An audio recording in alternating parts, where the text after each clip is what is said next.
How best to incorporate green issues into your secondary teaching? Well, today on Resource Review, we're evaluating 3 resources that might just help. They are an Environment Centre visit, a Developing World role-play game, and a website that encourages mobile phone recycling.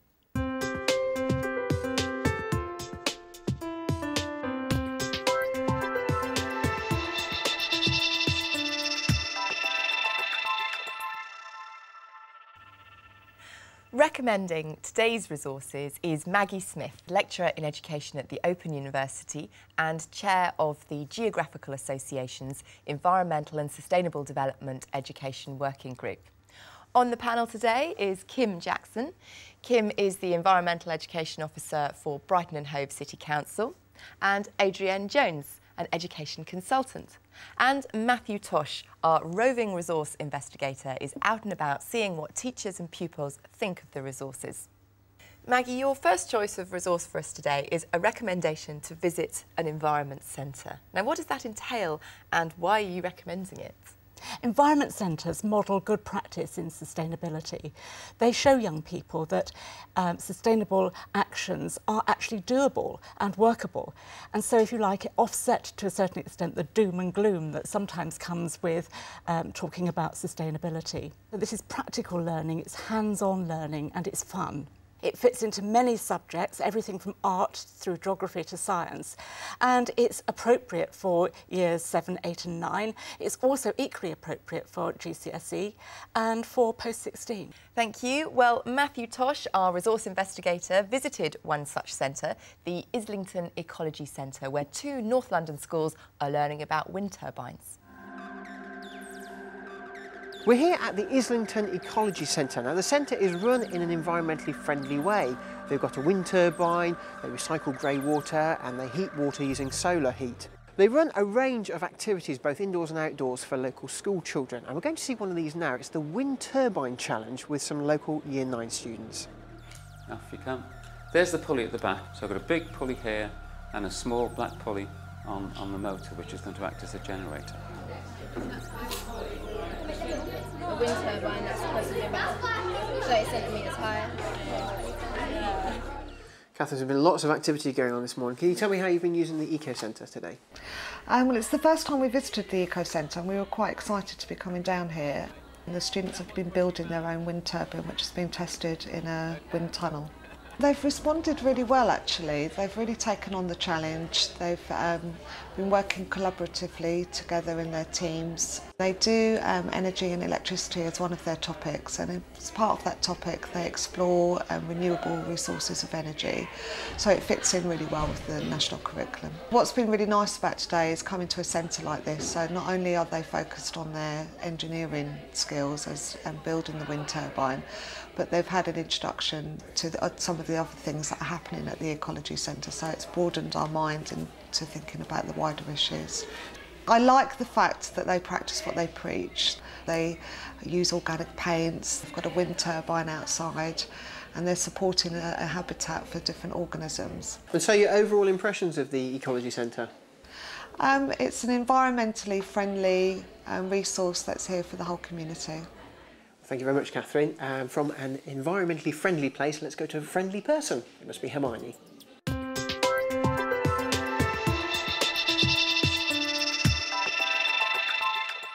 Are there other places like this up and down the country for all schools to access?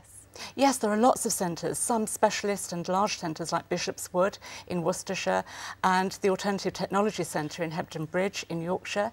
But there are also environment centres in many urban areas. Kim, do you think it's a good idea for schools to get out there and visit an environment centre? Oh, definitely, yes. You should go beyond the classroom as much as possible if you really can. Do you think there's a tendency that these are just sort of fun days out and they're not really tied into the learning? Oh, I think that's really down to the teacher to tie it into the learning, into the curriculum, because that's clearly where the children are going to get the benefit. Certainly the Islington one, I've been to that centre and it's just a lovely little oasis of sustainability.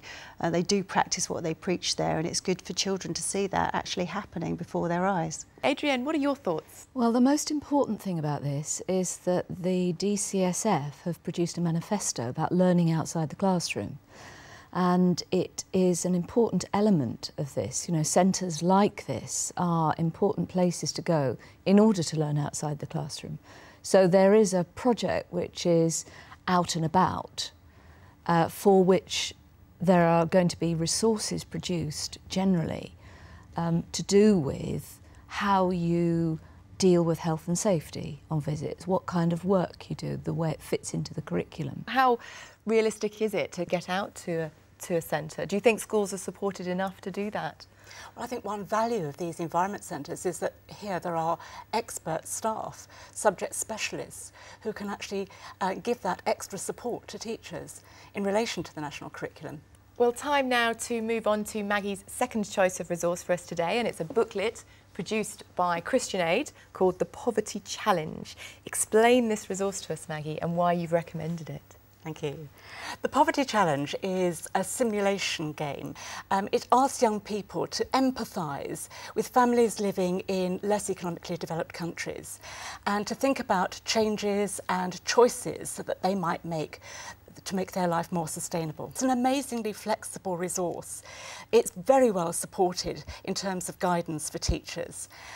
It can be adapted to extend it, it can be reduced according to the time that's appropriate, it can be modified to suit children of different ages and of different abilities. So from that point of view, very well structured for teachers. And is everything you need to do this contained within the booklet? Absolutely everything. It even contains photocopyable resources which are reusable. This is green that's not just focusing on nature, but in fact sustainable development actually encompasses looking at politics, looking at society, looking at cultural issues, as well as looking at nature and natural issues. Thank you. Well, Matthew visited Lawrence Sheriff School in Rugby, where Richard Langton and his Year 8 class rose to the challenge and put the Poverty Challenge to the test. Poverty Challenge is a simulation game which is aimed to teach children about life in a developing world country.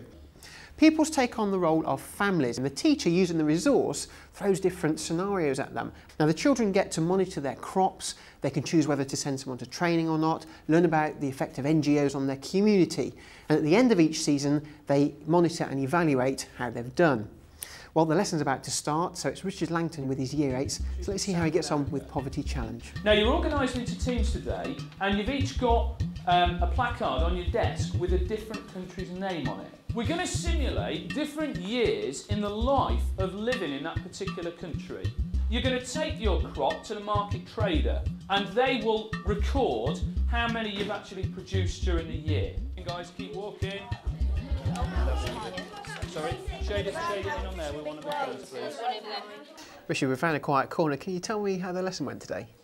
I thought it went generally pretty well, actually. The kids were engaged, they were enjoying it, they understood it, they managed to sort of fit into their team groups very well and work very well. Now there are lots of hands-on activities in this pack. How does that add value to your lessons? It gives the students more ownership, actually gets them thinking about the implications of different decisions and chance cards and so on that are put into it, and they do actually relate it to people's lifestyles. Now each of the market traders should have already filled in how much water you collected, and they need to make sure that you fill in how much goods you actually harvested. But is there not a danger that you can get bogged down in playing a game and not actually learn anything from this? I think there is if you leave it too long. I think the fact you need to sort of keep 5-6 minute intervals so that there are constant reminders of what they're doing and debriefing and get them to evaluate. Anything that engages the students to get them to think about world issues like that is positive. So Richard, if I asked you to summarise a resource in a sentence, what would you say? An effective and engaging resource that the students enjoy playing. Thank you very much. And on that note, let's go back to the studio.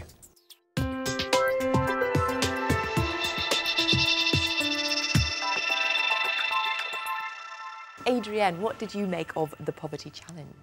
I liked the way that it encouraged young people to empathise with families around the world, in the sense that it says what kind of house you live in, what kind of crops you might grow, and then poses problems. The rainfall was down this year. You've got a problem, you haven't got such a yield that you had the year before. So it isn't just about sustainable work, it's, you know, geographical, it's scientific, it's looking at maths. and I liked it because it has that cross-curricular potential. Kim, are you a fan of this resource? Yes, I think it's a very good resource. As a teacher, you would seriously have to do your homework beforehand to prep, but it's all there in the pack. So once you've got it prepped, it even tells you what you need in your classroom and the size of the room that you need. So it's sort of really down to the nth degree.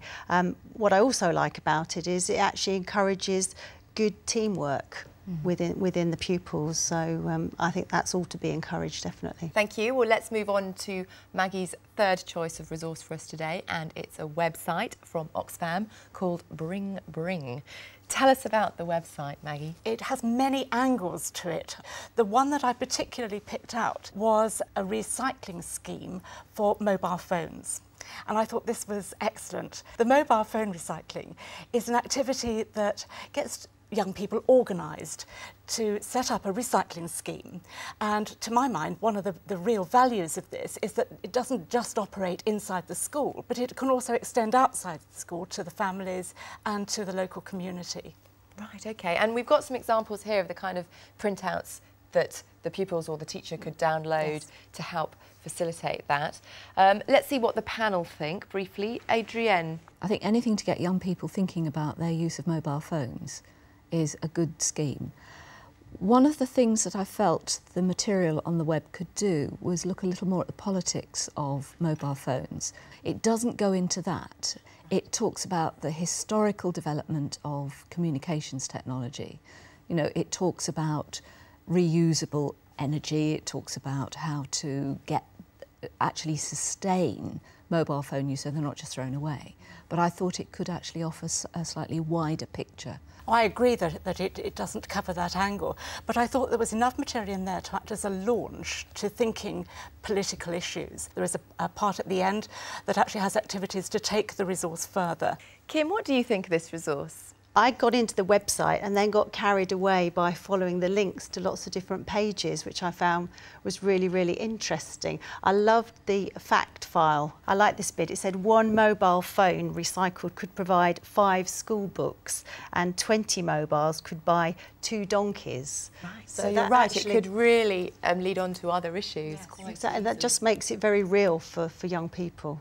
That just encourages them to get more mobile phones, though, and keep changing them more often. But it did have an activity that was a cost-benefit analysis where young people were actually asked to sit down and work out the costs and the benefits of owning a mobile phone. So maybe having done that, they might think twice. Well, thank you all very much. That's all we've got time for today. But to recap, the 3 resources that we've looked at are Environment Centres. We've looked at Islington Ecology Centre, run by Islington Council.